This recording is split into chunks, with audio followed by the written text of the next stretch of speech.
तो सबसे बड़ा सवाल यही है कि मनमानी रुकेगी, अवैध रूप से जो पार्किंग हो रही है कार्रवाई कब होगी, और जो ओवर रेट किया जा रहा है इसे लेकर कार्रवाई कब होगी, क्या पारदर्शिता बढ़ती जाएगी, ये तमाम सवाल हैं।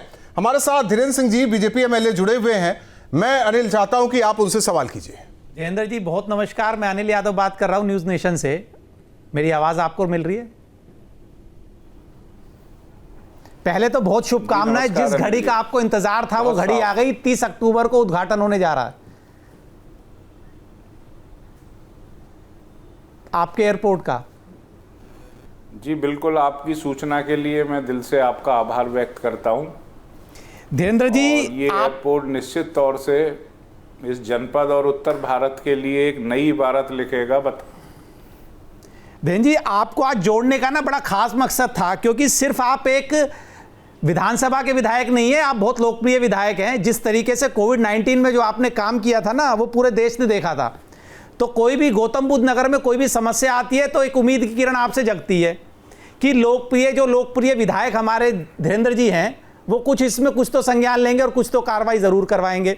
तो इशू धीरेन्द्र सर, एक छोटा सा इशू ये है, ये जो पॉलिसी बन चुकी है ना नोएडा अथॉरिटी की तरफ से, ये पॉलिसी ये है ना, इसमें रायशुमारी करी गई RWA की, ना उद्योग से जुड़े लोगों की, ना एंटरप्रेन्योर्स की। एक पॉलिसी बना के रख दी जाती है, रातों रात एक पट्टी खींच दी जाती है विधायक जी, और उस पट्टी के बाद कल से आपको पैसे देना तय करना है। कोई स्कूल कॉलेज में पढ़ने वाले स्टूडेंट्स को भी किराया देना, ये पार्किंग शुल्क देना पड़ रहा है, ओवर चार्जिंग हो रही है। 100 मीटर का अगर ठेका मिला है वो 500 मीटर तक कर रहा है। तो विधायक जी इसे कैसे रोकेंगे, क्योंकि ये स्टेप आगे बढ़ने वाला है, क्योंकि अब जेवर में जो इन्वेस्टमेंट आएगा, जितने उद्योग शामिल होंगे, अगर यही समस्या रहेगी तो समस्या वहां तक बढ़ेगी। तो नोएडा की इस पॉलिसी से हम कैसे निजात पाए?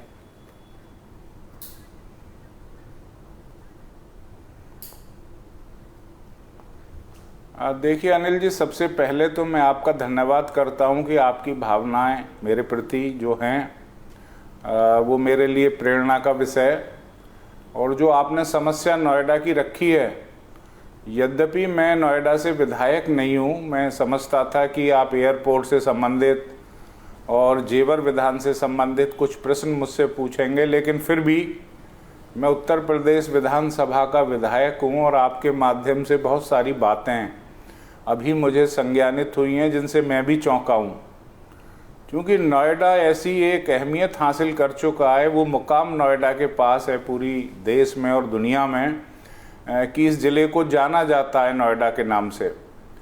तो अगर वहाँ ऐसी बदहाली है, उसके क्या कारण है, निश्चित तौर से ये सारे विषय जो आपके द्वारा उठाए गए वो हम संज्ञान में सरकार के लाएंगे। और आप यकीन मानिएगा कि हमारा काम ही ये है कि जो भी जनता को असुविधाएं हो रही हैं, अगर उनके विषय जनप्रतिनिधि होने के नाते हमारे संज्ञान में आते हैं तो फिर ये हमारा नैतिक दायित्व है कि हम उन्हें उस मंच से सॉल्व कराएं जो इसके लिए बना है। मैं वहाँ के विधायक और सांसद जी से भी इस विषय में बात करके हम तीनों लोग एक रूपरेखा बनाकर इसे सरकार के संज्ञान में लाएंगे। और जो आपने बिंदु रखे हैं, नोएडा में किस तरीके से अवैध पार्किंग हो रही है या ठेकेदार क्या मनमानी कर रहे हैं, क्योंकि अब नोएडा इंटरनेशनल एयरपोर्ट भी आरंभ होने जा रहा है, तो मैं समझता हूं कि सारी जो इंफ्रास्ट्रक्चर है, जो व्यवस्थाएं हैं, वो नियम से होनी चाहिए। और लोगों को शहर हमने बसाएं, जो असुविधा हो रही है पार्किंग की वजह से, वो भविष्य में ना हो, उसके लिए प्राधिकरण स्तर से भी, शासन स्तर से भी और सरकार स्तर से भी पूरे प्रयास भविष्य के लिए किए जाएंगे कि पार्किंग की समस्या, जिसका कष्ट लोग बहुत दिन से झेल रहे हैं, उससे निजात उन्हें मिल सके। विधायक जी, उम्मीदें आपसे इसलिए बढ़ जाती है क्योंकि मैंने खुद पर्सनली कई बार वॉच किया है अनिल जी कि देश में नहीं विदेशों में, कई बार विदेशों में लोग फंसे और आपने कितनी बार अलग अलग मंत्रालयों से बात करके उन्हें देश में लाए। अलग अलग मामलों में, कोविड में हमने देखा, कई चीज़ों में हमने देखा, और हमने देखा कई बार आप विधानसभा से अलग भी लोगों के सेवा भाव में जुटे रहते हैं। और ये एक तरीके से पुण्य का काम है, इस पॉलिसी के ऊपर गौर करना विधायक जी पुण्य का काम है इस वक्त।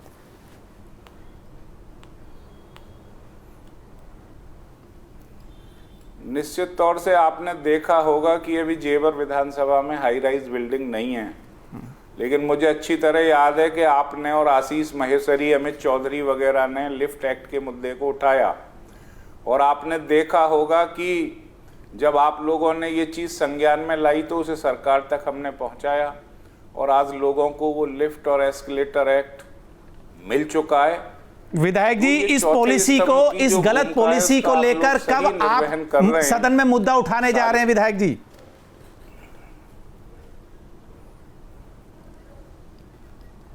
ये कब का विषय नहीं होता, ये तो आज से ही संज्ञानित हो गई, क्योंकि हमारे पास जनता की समस्याओं के अलावा और कोई मुद्दा होता ही नहीं है।